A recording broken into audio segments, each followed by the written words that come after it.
Voilà quelques résolutions à prendre avant ces 30 ans. Dans ces 30 ans, il faut apprendre à dire non. Dire non à un job que tu ne veux pas. À dire non à un boss que tu ne veux pas. À dire non à certaines contraintes qui ne rentrent pas dans ton plan de vie. L'une des premières choses que tu peux faire concernant ta vie avant tes 30 ans, c'est de pouvoir réaliser que ton destin est entre tes mains. En fait, tu auras des choix à faire. Et ces choix vont déterminer ce que tu deviendras dans 5 et 10 ans. La première des choses à faire, c'est d'avoir des objectifs clairs. Un homme, je pense que tu dois te donner des objectifs qui s'étalent sur une période de 5 ans. Quand tu es dans un job, que tu réalises que dans 5 ans à 10 ans, tes possibilités de progression ne s'accordent pas avec la réalité de la vie que tu veux mener, encourage à prendre des résolutions. L'une de ces résolutions, c'est de s'asseoir et de se poser les bonnes questions. Quel genre de revenus voudras-tu pour les 5 prochaines années? Comment tu comptes y prendre pour créer ces sources de revenus? Il y a 4 ans de cela, je travaillais pour une entreprise. Je ne dirai pas de nom ici, mais cette entreprise me payait, je dirais, en dessous de mes compétences. J'ai dû prendre des résolutions pour changer le cours de ma vie. Par ces résolutions, j'ai dû créer différentes sources de revenus. Et aujourd'hui, je préfère créer différentes sources de revenus. Et aujourd'hui, je voudrais partager mon expérience avec tout le monde ici pour que vous puissiez en faire autant. Il y a une chose qui est beaucoup négligée en Afrique, son état de santé, son état physique. Ce qu'il faut retenir, c'est que l'état physique influence beaucoup votre état psychologique. Ça influence votre capacité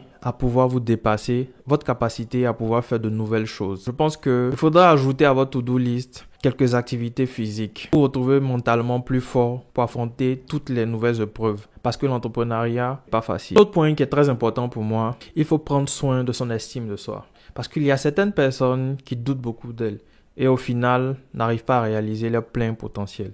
Du moment où tu as confiance en toi, tu pourras réaliser beaucoup de choses. Une fois que tu vas te retrouver dans une entreprise où tu trouveras que tu es sous-payé, la confiance en soi va te permettre de pouvoir dépasser tes limites et même pour certaines personnes démissionner et commencer une nouvelle aventure. Le but ici, c'est pas de démissionner.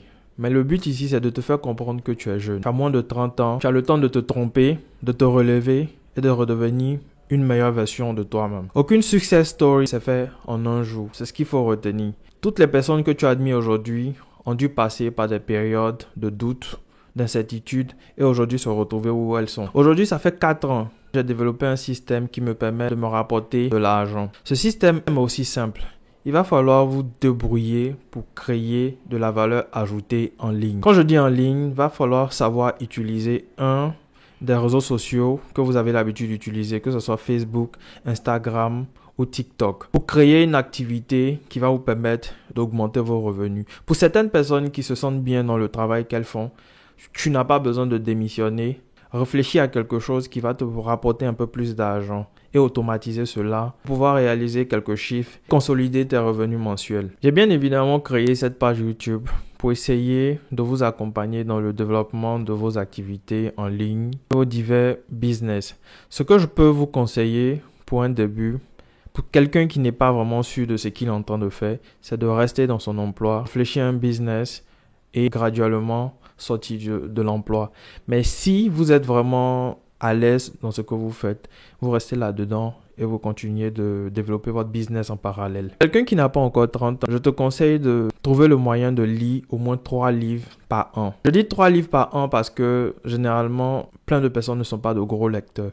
Mais pour éviter de te stresser, tu peux prendre un intervalle de 3 à 4 mois pour terminer un livre. Le fait de lire va changer ta vision du monde qui t'entoure et te permettre de te dépasser dans tout ce que tu es en train d'entreprendre. Le processus de développement personnel, il y a ce qu'on appelle la redécouverte de soi. Elle passe par des activités que vous n'avez pas l'habitude de faire, à savoir la lecture et les voyages. Mais généralement, les voyages sont très coûteux. Donc, je vous propose d'avoir quelques livres sous la main. Le livre de Robert Kiyosaki, Père riche, Père pauvre. Aussi le livre de Darren Hardy, L'effet cumulé. Et celui que je suis en train de lire présentement, celui de Cal Newport, Le travail en profondeur. Ces livres vous donneront un nouveau mindset. Et ce mindset va vous accompagner tout au long de votre parcours entrepreneurial. Il faut retenir ici que pour pouvoir développer de nouvelles compétences, il va falloir sortir de sa zone de confort.